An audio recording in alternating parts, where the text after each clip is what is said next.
Ciao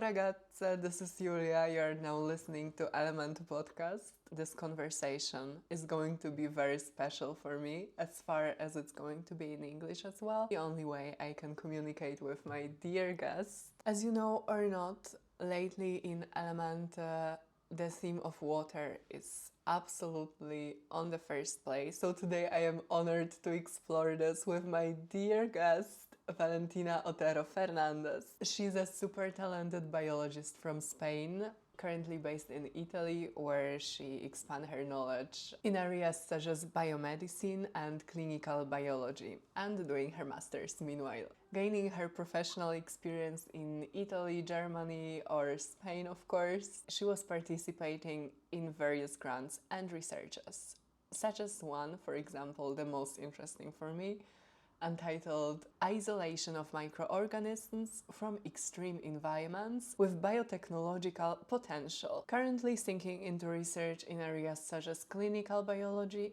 and cancer treatment.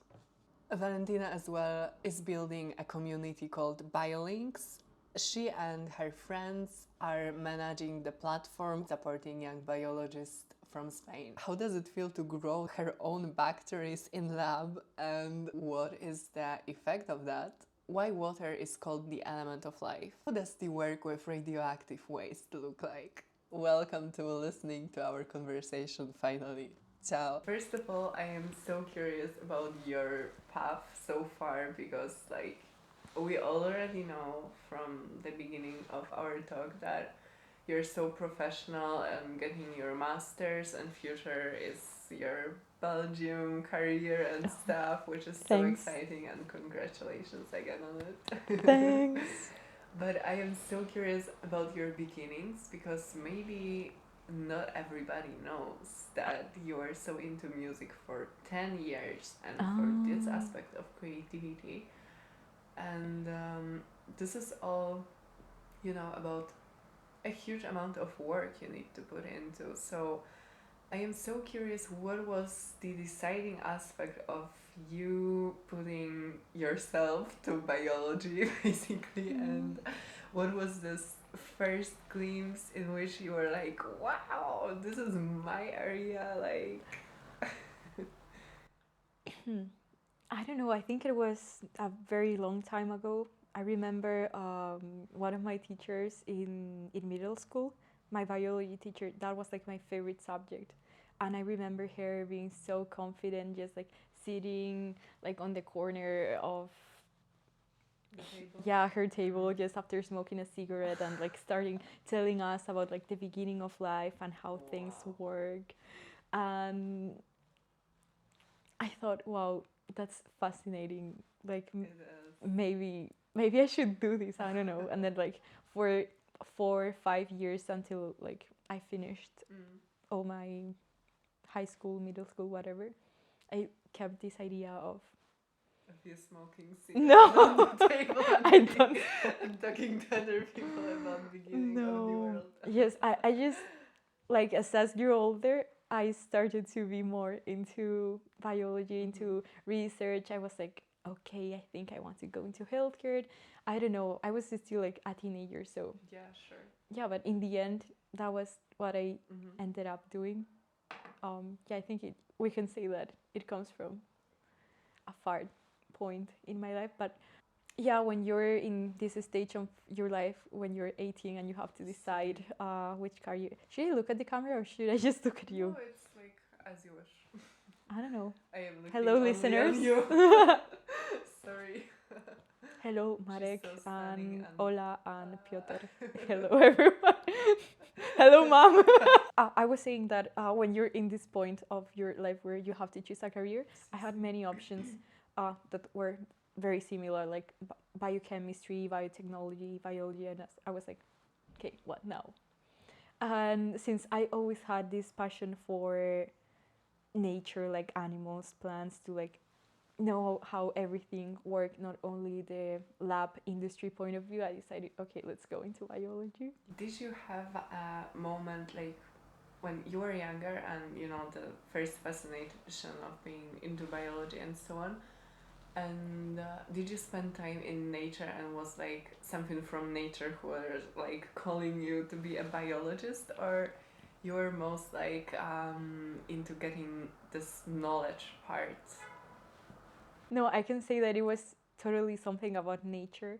Like, I remember being like a kid and going on hiking trips with my parents, with my family, with my friends, and being like, wow, I love this. Like, I was just so curious about everything. Like, you look to a tree and you're like, how do you work? Like, how, like, how does the water get up on top of the leaves? Or like, how does the bird create the nest? And like, why does it? I don't know. I just had like many questions that I wanted to know. Now I want to go to the forest. Yeah, like, it's great.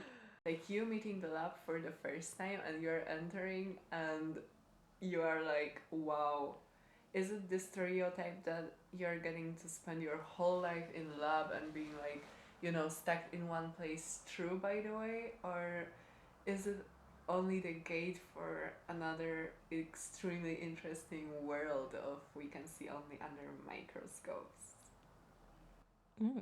Interesting. I think first addressing the background part. Back in Spain, we have practical classes as part of our courses. I think that could be like my first contact with the lab, but it was not something like serious because, or at least too serious, because it's like you go there for like 2 hours, you like mix some chemicals, see what happens, and then it's like you go home. But like the first time I was really dedicating myself to a project in a lab, like that was mine and my supervisors. That was when I first moved to Germany, because I did an Erasmus exchange in Bielefeld 3 years ago. Wow, time flies. And that was my first real contact with the lab. I was working in the production of some sort of component coming from bacteria. What was your work looked like with your first project? It was interesting because we were basically growing bacteria that were genetically modified to produce a component. You know, like, okay, maybe this is a bit out of pocket, but to salmon, you know, that is grown in like the artificially, like, you know, salmon that is not fished in the river or in the sea or whatever. Yeah, but that they are only grown. a glimpse of it. Okay. You know, like the food that they give to the fish, in see. order that they become like oranges, it's like sort of orange, Okay, has like an graphene or orange something. compounds like carotenoids. Okay. And they so basically my research, or like the research that was going on in the group chat, not in the group chat, the research group, was about this obtaining this molecule naturally from bacteria to put it in the food of these fishes so they could be like orangey. So we're basically working with like orange bacteria, which were very cute at the time. Yeah, we're working on how to optimize the production of this compound, because I think now naturally was like the production that they had going on was like not so effective, and they wanted to make it more efficient so they could make more money. And they were working with a different company and just like trying to see, okay, how can we genetically modify these bacteria so they become better at producing this molecule. Wow, this is crazy working with such a microorganisms, to be honest. Yeah. And is the world now all influenced by the bacteria, by organisms which are just genetically modified from your perspective? How does it look like? I think there's a lot of potential for genetically modified bacteria and organisms, but right now I don't know at what stage are we right now. I mean, I know that for some to produce drugs like insulin, we're using genetically modified bacteria instead of like taking it from pigs. That how it was like that in the past. So yeah, the potential is almost infinite, but I don't know if we are like so far in the future right now. Yeah. You know, working with this area, like how it affects you and you're thinking about this. It was my first time in a lab. Mm-hmm. I was so excited to be able to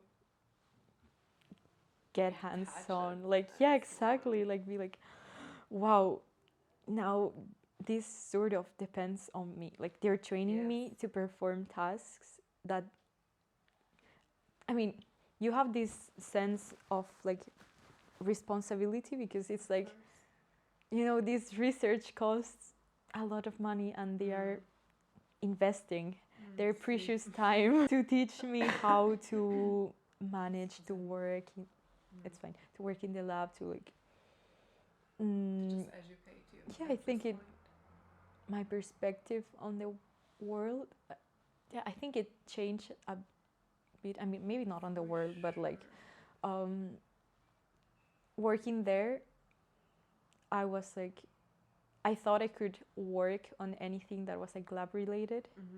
And then when I was there, I was like, okay, I think this is good, this is cool, I like the science behind it, but I want to do something that is more related to helping people out, or like more to in healthcare. That was just my perspective at the time. It was like such a cool experience, but I was like, yeah, maybe I don't wanna dedicate my life into growing compounds for the industry. I don't know. Yeah, generally bacteria are very cool and have a lot of potential, but at that time I was like, okay, I'm gonna pass for someone else. And actually you passed because I got an impression when I was like stalking your way path of career when My LinkedIn. Yeah, like after this you are becoming more and more into human biology. How was your work look like when you were working with the protein in Spain, and what was the scholarship of you being in an organization against cancer, like testing some new proteins, I guess? Okay, so I spent around 1 year working in my bachelor's thesis in a like research center for cancer, and as you were saying, right? My thesis was, the main topic was one protein that we thought was involved in the development of cancer when it was mutated. My research topic was about this protein that was thought to be a tumor suppressor. A tumor suppressor could be a protein that normally could like inhibit or like stop the growth of cells, but when this protein is mutated, the cancer is approaching. yeah, I mean, generally yes. I mean, I want to keep it basic, but I also want to keep it precise. But yeah, you could say like the main idea is like when these proteins are mutated, it can be bad because it can lead to uncontrolled growth of cells, which is bad. So we're basically checking how the mutations in this protein could affect some other proteins that were interacting with it. And yeah, just like from a very basic point of view, not anything related to treatments or just like about how it works from the molecule point of view. Yeah. We are now talking of molecule point of view, which is so tiny, tiny, so deep into. So, how was like in practice your research look like? So, and do you work with some tissues which are strictly affected with cancer? Okay, so when you go to the lab, since we were doing like basic research, we were working with cell lines. It's just like cancer cells that are grown in like the perfect conditions to like survive in, you know, like a culture plate. And we're working with these cells. These cells have like the same, they come from cancer patients that donated them to science. So I would go to the lab every day. I would check all my cells. Wow. Because yeah, it's like, you know, a Tamagotchi, like you have to feed them, you have to like take care of it. Yeah, you have to take care of them, like Wow. they are your babies. You have to see if they have grown so much, if they haven't grown that much, if you have to like let them grow more, if you want to use them, whatever. People have experimented with it for like so long that when you get like a cell line, you know which conditions are good for this. So like you buy this specific media. There are like many protocols on how you should culture your cells, like what molecules you should add, like growth factors, like this amount of proteins, this amount of nutrients in general, just like. Okay, wow, it's crazy. So this subject is basically well explored from scientific point of view. Yeah, it is. Like you have to think that cancer, I think it's the branch of medicine that receives more money out of everything else. I think neurology is the second one, but oncology is the first one, and there have been many resources that have been put to study cancer. So we are, like, I could say, like really advanced on how these basic lab techniques should be developed. And yeah, I would take care of my cells. Maybe I talked about genetically modifying cells, that we would also do that in the lab. We would like silence or overexpress some genes to see how that helped developing the cancer or not. From that, you can take your cells, you can extract RNA, you can extract proteins, you can check which specific proteins are more present in one sample. You can like do many things, but yeah, my research was in this area more or less. How can you check how many proteins there is in your cells? We're working with things that are so tiny that yeah, like nothing but cell culture involved a microscope in my research. No, I mean, you can, with like microscopes that are more precise, you can check like proteins or things like that. But for us, like, we just wanted to check like how many and which ones were in the sample. And for that, you can, I mean, there are also protocols to check protein amount in a sample. They work, some of the most famous ones work by adding a specific compound that interacts with the protein and makes as a result like a colored compound. And you can measure, like, the more intense is the color, the more amount you have of that protein, of protein in general. So it's based on color. It's actually based on color. I mean, you can precisely measure like the intensity of a color, being like, okay, in this like length wave, what's the intensity for this length wave? I mean, I'm not a physicist, so I cannot really get to appropriately explain this. A specific protein, you can check it with antibodies. Antibodies are proteins that come from our immune system, and they are like, their main characteristic is that they can attach specifically to any protein. For example, imagine my hand is an antibody, and I don't know, my finger is the protein I want to check. There are specific antibodies for specific proteins, and let's if you want to check, for example, a protein called P53, for example, you can use antibodies specific for P53 and check the interaction.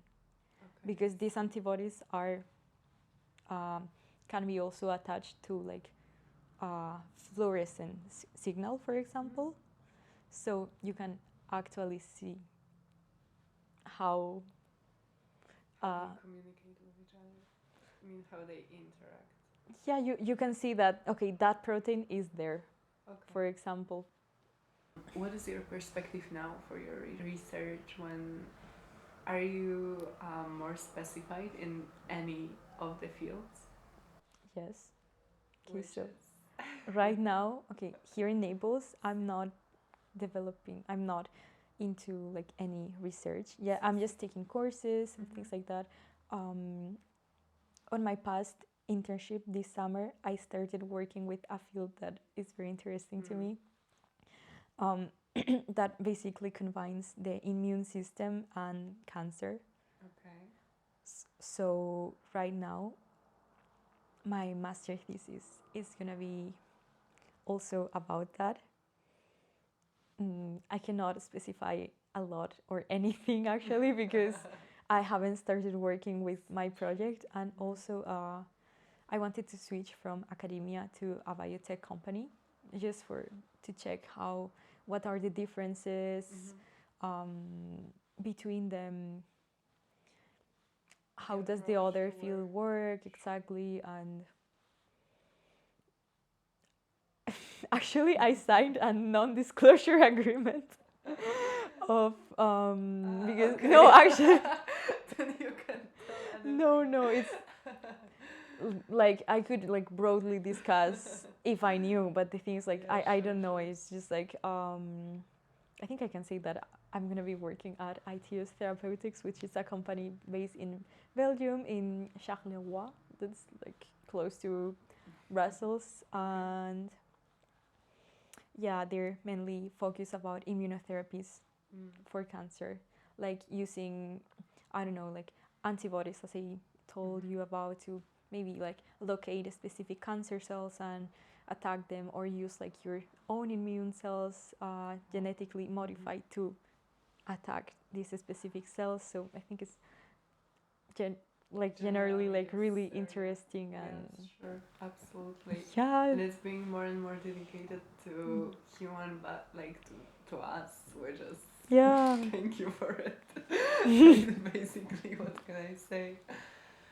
I am so curious about new technologies in this area. Oh, shit. Like, I think this is a huge topic, and I don't know if this area like combines this subject as well, but I think for sure, after all, which is artificial intelligence and being like in labs, because like now it's getting real. really crazy, you know. Like, I am so curious, what is your point of view for the future of it, and what is the stage of scientists, like your scientific staff and your area in general, connected with new technologies? How can you imagine this? Or actually, can you? Because like it's so surreal for now, I think. No, totally. I mean, yeah, I basically don't know anything about AI, but it's a growing topic. It's the topic currently. And I can tell you that right now it's being used in projects such as, I think, AlphaFold, it's the name. So for like a lot of time, knowing how proteins are folded. Okay, so like when you synthesize a protein in your cell, it's just like a chain of amino acids. It's like, you know, like a necklace. But then that protein is like folded into a specific way that that defines how like the function of the protein is gonna be. And for so long, we just didn't know how this is happening. And right now, AI is being used to predict how a protein will fold just by the sequence of the protein, which is something that sounds a bit crazy, but yeah, it's actually really really nice, because when you're working with things that are so small, you cannot be just like, oh, let me take a look, like Yes. you're just like, okay, I wonder how this works. Yeah, that's one of the main I think topics that is being addressed in like biology and AI. I wish I could tell you more about AI, but I also know like that it's being very used to write scientific articles. In fact, Sure. there has been like some recent controversy of an article that was published with images that were coming from like an AI, Okay. and that didn't actually represent what it was being talked in the paper. And people were like, okay, so this paper has undergone really like peer review and has been published with that image that it's a total nonsense, basically. Wow. Do you think it's very common in a medical, biological world now to like spreading the information who are just generated? I think more. It's kind of scary. I think more than we actually are aware of. exactly. There have been at least like a few other controversies where articles have been published with, for example, you know, these little sentences that ChatGPT tells you like at the beginning of like, oh, here is your text about like the so articles that have been published with that inside, and you're like, what? Okay, at least it was clear for Yeah, people exactly. who are reading this. That's you. And also since AI like ChatGPT or like these things started to be more used, you can see like an increase of like certain words that weren't used in normal language, like in scientific language, like that much, but that started being used more with like the like let's like delving into something, or you know, things, words that were like mainly AI, let's say, and like with the use of AI, humans were like, oh wow, this is like, it sounds good, and like it started being used more, and now it's just like affecting our yeah, daily it's life. really affecting us. Okay. But at the same time, you're like, you know, scientists have this pressure to publish or perish. Do you feel you're under pressure as well? I mean, I'm just a student. I don't have any pressure, but Tina, you're like closing this episode very, very soon. yeah, that's true. I mean, my question was like more into like, do you want to publish? Do you want to be in this academic field, or you're just like focused on just doing your job and being like whatever? No, I mean, with academic let's aspect of say it? that you cannot just be like whatever, because whatever with academic aspect of it. no, like not even that. You cannot be just like whatever with, because your money comes from fundings that are given to you because you're relevant, and you're only relevant if you publish with positive results. So it's not something that can be taken out of the equation. Sadly, like scientists cannot only focus on their science. They have to focus on being there, putting themselves out there, like visibility. Yeah, exactly. It's like yeah, that's a maybe not a like very good comparison, because you know, like now creators like writers, musicians, they have to put themselves out there in like social media to be relevant. For us is maybe a bit of the same. Like you have to publish to be there, like if you want fundings, if you want to be like recognized internationally, if you want to go to like congresses, is that the word? You just have to publish. So there's this pressure to publish that makes sometimes articles come out with like a quality that's not so good, or even worse, with like invented data. which is it's also like crazy. something that is not being talked about enough. That's really scary. But Wow. publish or perish. Okay, but after all, like it's kind of having like bringing the light to the subject. But after all, even when outside is full of like fake news and being like Oh, you know yeah, not everything definitely. is this clear as it should be, then you're just gonna go to your lab and just look on your own eye how your experiments are really like how is the actual result of your experiment, which is kind of bringing a hope.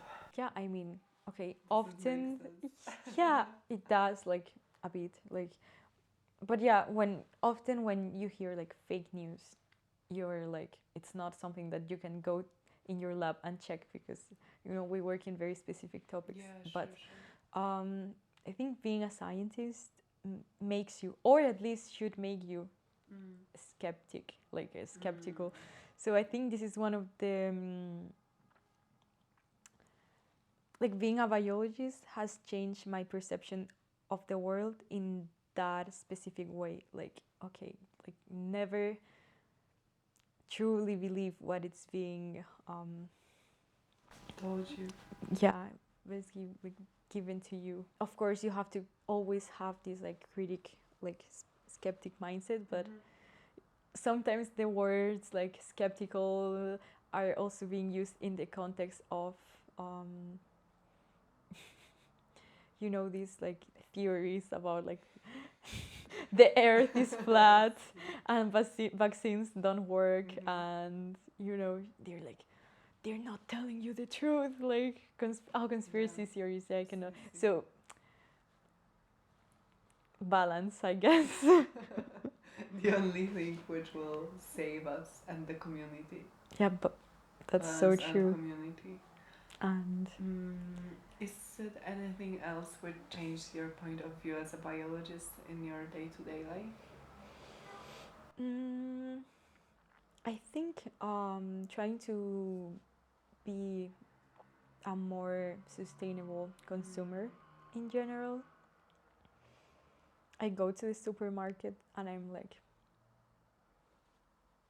okay, I am going to buy these lentils that come from Italy instead of these others that come from, that's something that I noticed yesterday that when I was at the supermarket. I was just like, checking that my vegetables come from, okay, now we're living in Italy. That's why I'm checking like, okay, they come from Italy. Yeah, when also if you like buy fish, you want to be like, okay, was this like fished here, or was like, or did it come from like, what the fuck, or did it come from far away? In general, just trying to be more responsible with Environment and so on. yeah, exactly. I mean, sometimes it's not that easy because of course like we're students, and sometimes like of course like the more sustainable option is gonna be like a bit more expensive. But the other day when I was buying my lentils, I had two options, and it was crazy to me because like the cheapest one was marketed as these lentils were grown in Canada, and I'm like, as a good thing, and I'm like, how is this like a marketing thing? Like how is this a good thing? If I'm living in Italy, I want my lentils to come from proximity. I don't know, like, oh, they're so cool because they're Canadian, I'm gonna buy them. And for like 400 grams, I think. I'm really being specific about lentils, but it's so specific. Yeah, This is how biology changed your life. maybe. Like the other, like the Italian ones were only like 40 cents more expensive, and I was like, okay, I think it makes, yeah, it won't ruin my economy. Being more sustainable. Such a, like little difference can make a big difference after all. Yeah, I guess even if the like the major difference would be by the companies that are really like being there, of course, but being a more having a more like sustainable mindset is also like a way to pressure companies into bringing more sustainable products. Yeah, sure. Also, there are very weird things that are used to like for marketing, like products, like when you see something that's like bio, organic, you're like, what the fuck does this mean? I don't know. Because it's being used like, you know, organic is just like anything that is made of like carbon, you know, like the chemistry of carbon is like organic chemistry. I don't know, I'm not a chemist, but like, you know, we are organic. This is organic. The grass on the floor, every tomato is like organic. So you're like, okay, what does this even mean? Yeah, we are living in times when it's bio and organic and Yeah, also like the everything no should GMOs. be. And it's like, okay, why is this being used to market the product as better? Since there's also like not a single evidence that says like GMOs can be like more dangerous than normal products. So it's just like they use like the fears of the people to manipulate their their speech, and like, and people would be like, oh, this basil doesn't have GMOs, okay, but like any other basil is probably not gonna be like GMO. I don't know. Speaking in general from your perspective, and this is kind of my like main interest as an artist lately, but Oh, how important is water now? I knew it. I knew you were gonna go for the water. Water is everything. In fact, the first thing that you study when you're studying biology, like when you go into like biochemistry, like basic biochemistry, is water. I love it. Yeah, it's literally like, why is water the molecule of life? What makes water? Why are we made of water? Why is every life organism made of water? Why? This is what I want to ask. No, I could go in like, okay, there are many reasons that are like related to the chemistry of the water. I think it's like because it's a small molecule that has like a like high polarity between like its components, so it has like a, you know, that protons are positive, electrons are negative, so like water has like more okay, let's say like by the chemistry of the water can hold like very strong interactions that can make the water have like, you know, high capillarity. That's like it makes the water be able to like go to the leaves through like a plant. Water is also like the water is like, I don't know if the only one or like one of the only ones which is like, or maybe not, like which is denser in liquid state than in solid state, and that allows to create like a thin or like a layer of ice on the top when the water freezes, but that it allows the water underneath to be liquid to like maintain life, for example. I don't know, I could, but it's all related to like the chemistry of the water basically. So if I was about to tell you why water is so important, why water is the molecule of life, I would like tell you that I'm not an expert, but it is basically because it has like very specific chemical properties that make water that make her have like, you know, like boil at 100 degrees and not before, and that make it like, yeah, it's all about the chemistry of the water in yeah, in short. I wish I could be more sure, like, you know, it's like we don't have to dig specifically into the chemistry of water, it's so huge area as well. Your research was like isolation of microorganisms from extreme environments. What are you doing? No, that wasn't me, but okay. Okay, you know that for getting nuclear energy, you have like radioactive waste. Wow. You know. Yes. Okay, and the problem with this radioactive waste is like, what do you do with it? Because if it's, you know, outside, with us, you're getting radiation from it. Yes. And it's bad because you can get cancer and things like that. Yeah, we don't want to be irradiated. So people are like, okay, what do we do with it? So we bury it deep down the surface of Earth. And where do we bury it? Okay, so we put this special box and this special clay and things like that. So in order to be able to handle these radioactive waste in a better way, they found that there are microorganisms that are able to live in these very highly irradiated environments. And this is from what you get your bacteria? Yes. No way. This is so iconic. Wow. Yeah, I know. I mean, I didn't, it wasn't me. Like, yeah, sure, the one that did it, but yeah, I was just like the girl that was doing like normal experiments there, but that's the whole concept of it. And what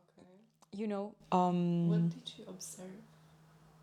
What do you mean? I interrupt you. No, I was just saying that these bacteria have potential. No, potential is gonna be like the word of today, but like since they're able to live in these like irradiated environments, you could be like, okay, maybe they are able to utilize this like radioactive energy for them into something else and to make the environment less radioactive. Maybe, that's a hypothesis. So you're like, okay, I want to identify this bacteria and I want to check if they really work for the purpose of detoxifying the radioactive waste. So that was what the project was based on, more or less. Like the part that I did was try to check all these bacteria that were growing there, try to isolate them, like to culture them isolate them and identify them.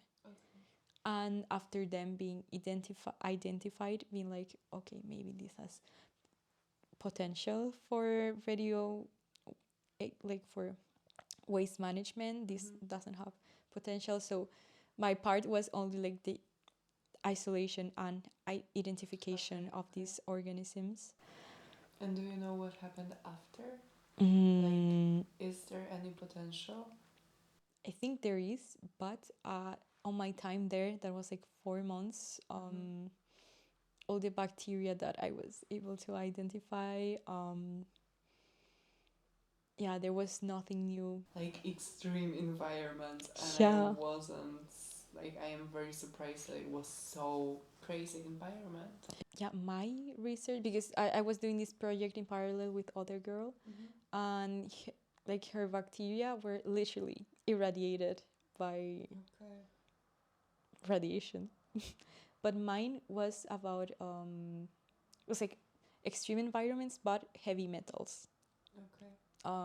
We were trying to isolate bacteria that were able to live in conditions like with very high metal, heavy metal concentrations. And we identified like so many different bacteria. It was actually pretty interesting because we had to take pictures of the colonies that they were forming, like these little dots that were growing on the plates, and they could grow in such different shapes and with such different textures, and you would be like, wow, this might be like totally different bacteria. And then after the sequencing, you would be like, okay, turns out it's the same. Yeah, it's something that, yeah, exactly, brain on the wall. Biosciences, bioengineering, applications for precision medicine. Why is it the future? Okay, so you just read the name of my master's program. Yes. You said, why is it the future? Okay, so we are all different. It's not the future for everything. We already have the cure for many diseases for a lot of them just by using traditional medicine, which is sort of like one approach for everything, for everyone.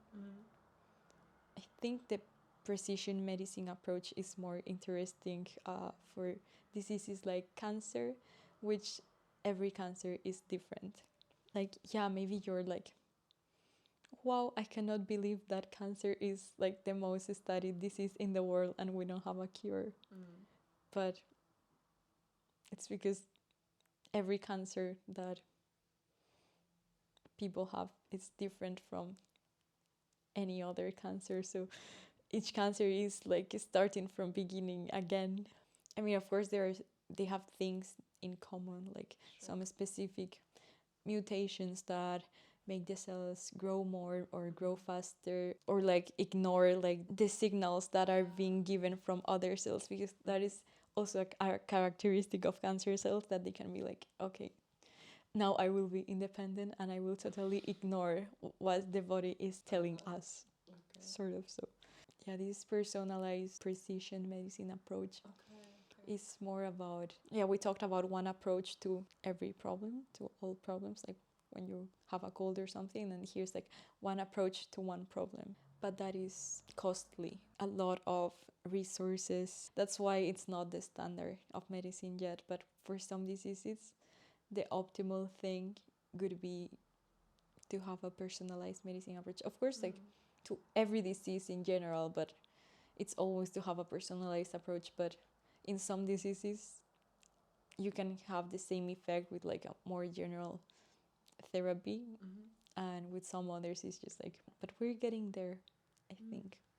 What is Biolynx? I'm so glad you asked. I mean, with it's a reason. Yeah.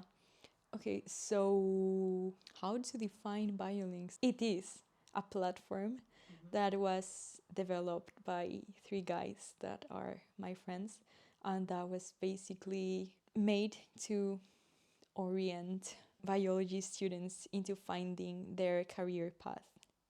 Everyone goes into their career, into their bachelor's, thinking, okay, I'm gonna be a researcher and I'm gonna find a cure for cancer or for diabetes, or I'm gonna be like a marine life biologist and helping like the conservation of biodiversity. Everyone comes with this sort of mindset on their first year, and then with the years you understand that it's not possible for everyone to be in research, and the people that are in research maybe are not that happy because their salaries are not so great, because they don't have a lot of stability, because they have to depend on contracts that last like 2 or 3 years that are given by like the governments, or like, so in general research is a very unstable and not so high paid job. And people are like, what to do now? What should I do? Is this my only path? Yeah, and then they are like, okay, let's try to find what other things you can do as a bio educated person. Yeah, it's just like trying to help people that are lost or that just don't want to do research, to do something else, to work in a hospital, to work making beer, to work making cheese, to like, for example, these are things that also like require like, you know, biological knowledge of like the fermentation process and things like that. Biolynx was a platform developed by these guys. I just joined them like almost 1 year ago because I thought like, wow, this really aligns with my beliefs and that what I am doing with my friends. So I want to join and I want to help develop this initiative, because when I joined, they were barely starting. I feel so honored to host you at Elementy today. Thank you for enlarging our perspective. I'm so glad that we made the path to communicate. And so on. I feel so honored that you have hosted me here today, that you decided that I have interesting things to say to your listeners. I hope our listeners like the talk. It was not very specific, it was just like everything a bit in there. Yeah, but I have an impression it was specific anyways. Really? While I'm not at all from biological point of view, it's like Yeah. No, I think maybe I'm too focused on giving like an accurate description of like the things that I'm being talked about.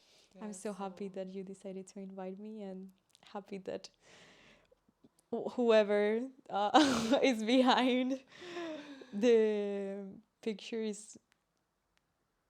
has finished this talk because it was long. Yeah, and let us know what is your perspective to biology. Are you a biologist or are you a creative searching for inspiration from our talk? Yeah, exactly. We're so curious. How did you like it? And if you have doubts or are interested in anything of like the things I talked about today, you can contact me at my social media that maybe Julia will leave here. Here.